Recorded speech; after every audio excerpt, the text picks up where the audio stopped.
Dieu de leur façon. Il y a ceux-là qui disent que quand on croit au Seigneur Jésus-Christ comme Seigneur et Sauveur, ça suffit. On doit attendre jusqu'au Christ reviendra pour prendre l'Église. On passe par le baptême d'immersion. On a le baptême du Saint-Esprit. Et c'est tout. Non. Oh, Psalmiste dit ceci dans le livre de Psaumes chapitre 115, versets 15 à 16. L'Éternel Dieu créa le ciel et la terre. Le ciel des cieux appartient à l'Éternel et il a donné la terre aux fils des hommes. Et si nous allons encore plus dans le livre d'Apocalypse, chapitre 5, verset 10, la Bible dit, tu as fait d'eux un royaume, des sacrificateurs pour notre Dieu. Ils y régneront sur la terre. Ils y régneront où? Sur la terre. Par là, vous allez comprendre que le royaume que l'homme a perdu dans le jardin d'Éden, lorsque il a péché, Dieu, dans Genèse chapitre 3, verset 15, il dit au serpent, comme c'est toi qui as trompé l'homme, je mettrai inimitié entre toi et la femme. Celle-ci, tu lui blesseras les talons, mais il t'écrasera la tête. Et Dieu dit à l'homme, comme c'est toi que j'ai placé chef, alors tu mangeras de la sueur de ton front. Tu vas, la terre est maudite à cause de toi. Donc comme Dieu ne pouvait plus maudire l'homme, parce que Dieu ne maudit pas celui qui l'a béni, mais il maudit maintenant en quelque sorte tout ce que ses mains vont toucher pour ça lui amène la mer. Voilà pourquoi il dit la terre est maudite à cause de toi, tu vas les cultiver, mais au retour la terre te produira des épines et du charbon.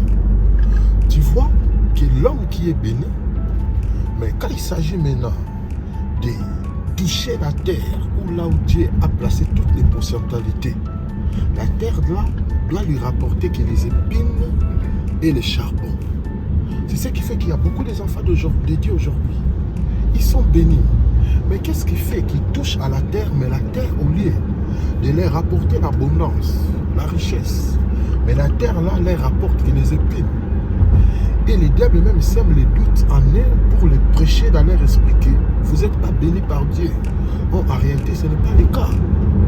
Parce que lorsque l'homme a péché dans les jardins de Dieu, la terre a été maudite. Et dans Genèse chapitre 6, verset 6, Dieu, la Bible dit, Dieu s'est repenti d'avoir fait l'homme parce que les mâles continuent à s'accumuler. Et il s'est décidé maintenant de faire quoi? De détruire toute la terre, tout être humain. Sauf Noé qui trouva grâce aux yeux de l'Éternel.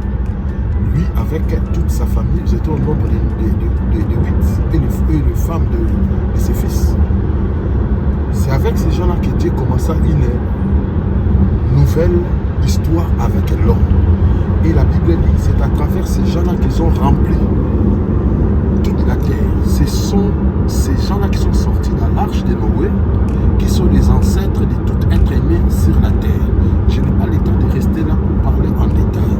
Mais vous allez comprendre, le plan de Dieu était de commencer une nouvelle histoire comme au jardin d'Éden avec des personnes qui étaient sincères, avec des personnes qui étaient intègres.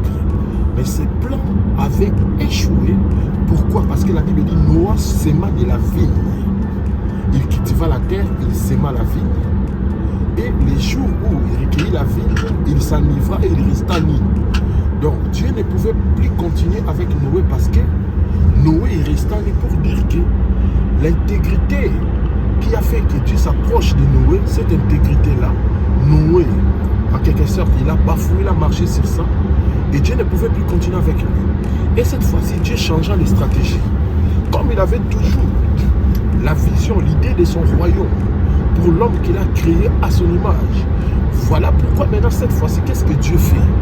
Il dit, au lieu d'être attiré par l'intégrité de l'homme, comme j'ai été attiré par l'intégrité de Noé à sa génération, cette fois-ci, c'est moi qui s'approchera de l'homme. Je mettrai seulement la grâce sur la personne, quelle que soit sa vie, quelle que soit sa conduite, et je vais apporter ma divinité sur sa vie.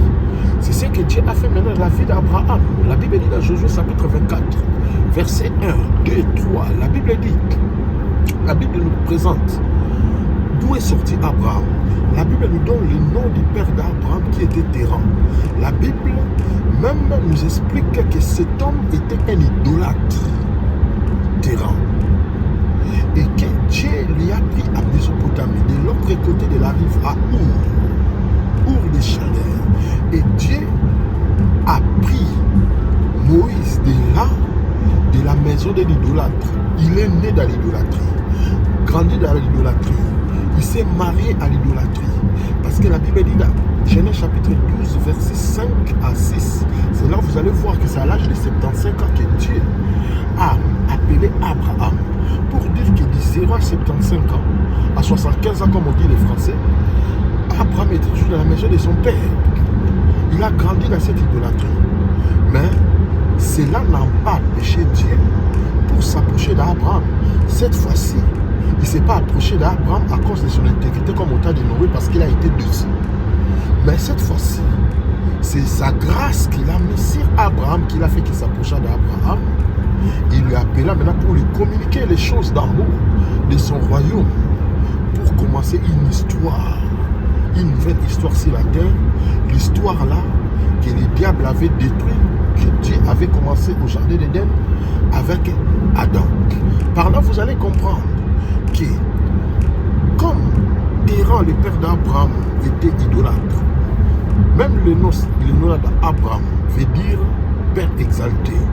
Donc pour dire que Abraham était exalté dans sa famille, dans sa maison.